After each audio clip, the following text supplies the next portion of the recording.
station. We make fun of information. You wait, we hope we love news. We just love to give you the news. Now. Hey, boys and girls, moms and dads, welcome once again to the Kidders. This is our 30th episode, and a happy Columbus Day to all of you who celebrate Columbus Day. With me, as always, is the Aristotle of comedy, Tim Slagle from Indiana. Good morning, Tim. Good morning. Of course, if you happen to be attending a liberal arts college, today is known as Smallpox Blanket Day. And it's also Thanksgiving Day in Canada. So that means there is not a single government worker in North America working today. For me, it's the day that I have to replace all the candy I bought on sale last month because I didn't want to pay inflated Halloween prices. And you've already eaten it, no doubt. Yeah, I'll probably be buying it again at Halloween. Well, we got problems in the world. We got Ebola. We got killer bees in Arizona. But we have more things to concern us with. One of our stories this week comes from Wisconsin. The other three from England, who apparently has bigger problems than us. But this first one worries me. It's Cub Scouts going door to door selling popcorn, just to raise some money for the tribe. And this guy answered the door, waving a two-handed broadsword over his head, saying, "You kids, get out of here." I think he was playing Dungeons and Dragons and thought he was being attacked by the Dwarf Union Army. and said the kids called the police. The police went, and he answered the door there with the sword in his hand. Immediately put it down. He said that the only reason he did that was he always answers the door with a sword to protect himself against religious people.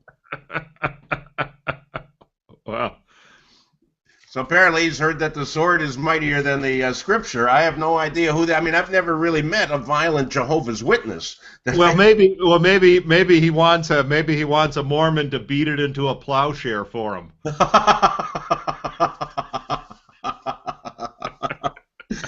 Either the Mormon or one of his 12 wives. Either that. Speaking of wives, now we go to England for this one. Here's a bride had a party with her girlfriends, kind of like a post bachelorette party, and at the party they had a midget stripper, male midget stripper. Well, this woman had sex with the midget stripper and later gave birth to a midget. And her husband didn't know any of this. The poor girl, she woke up the next day so drunk, she said to her friends, "Oh my gosh, I got so pissed last night. I dreamt that a naked leprechaun left me his pot of gold." And they said, "Well, sweetie, you're close." You left you something in your honey pot, but it's going to be a baby who doesn't get all that big. Yeah, here's a little tip to any brides that want to have sex with the stripper: find one that looks like your husband. That would always be a good point. Yeah, try and get same height, same build, same color. Of course, that kind of defeats the purpose of having sex on the night before your wedding, doesn't it? It's like doing the dress rehearsal with the stand-in,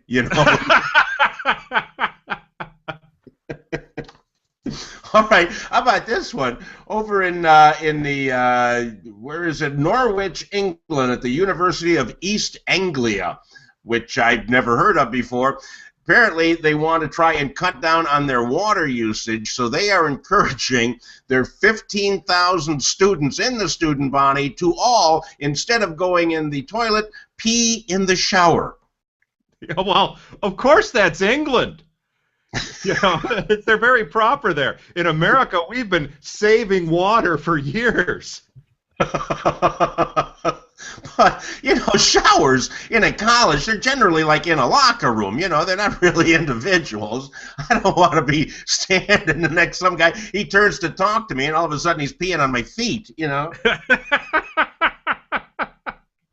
I peed in the shower one time, and my wife got very, very mad. Like I supposed to know she was in there. So they said they can fill enough water to fill 26 Olympic-sized swimming pools, or fill an Olympic swimming pool 26 times, rather, same difference, from all the water that they're going to save. And, if it's pea water, I'm not sure I want to go swimming there. Well, yeah. Well, maybe that's another water-saving thing, is just encourage everyone to pee in the pool. So, we're about 2 quarts down. Have at it.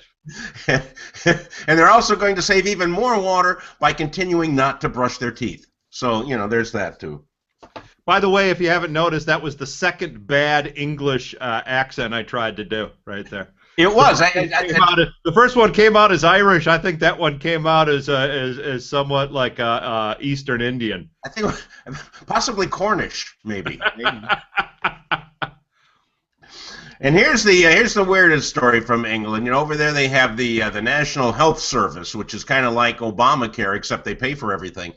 And a man, 81 years old, had sex change operation, or gender reassignment, as they say, to become a woman at 81 years old. And the National Health Service paid for it all. Well, first of all, he's 81. How much of a change do you really need? It's okay. Should we start on the breast implants? Nah, those look like they're done already.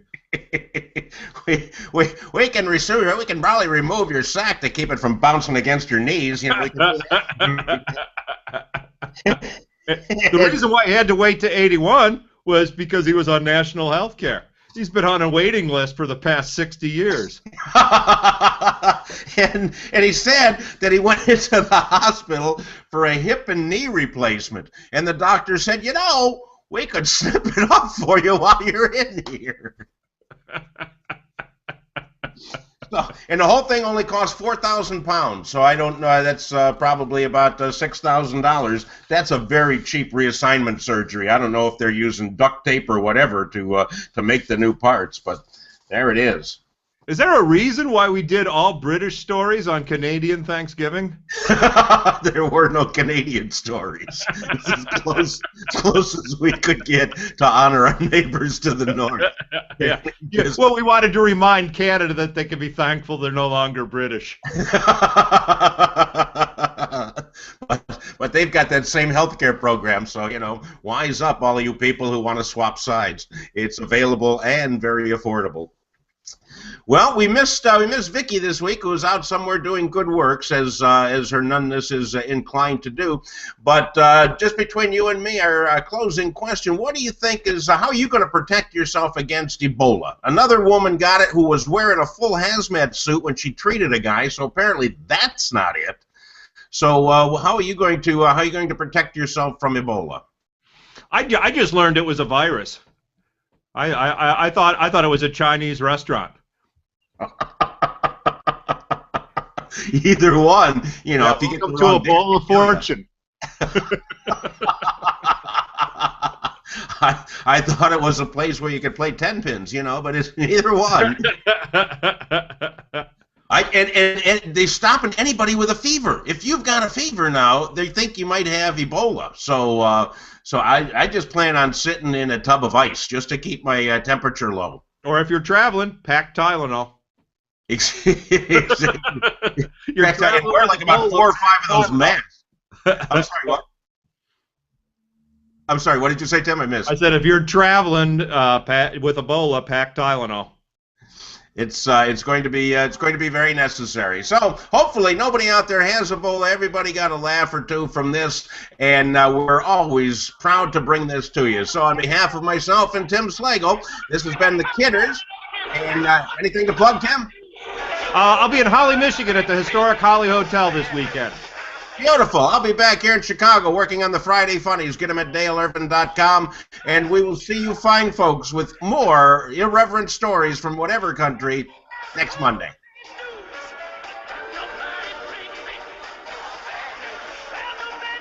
Loving that music.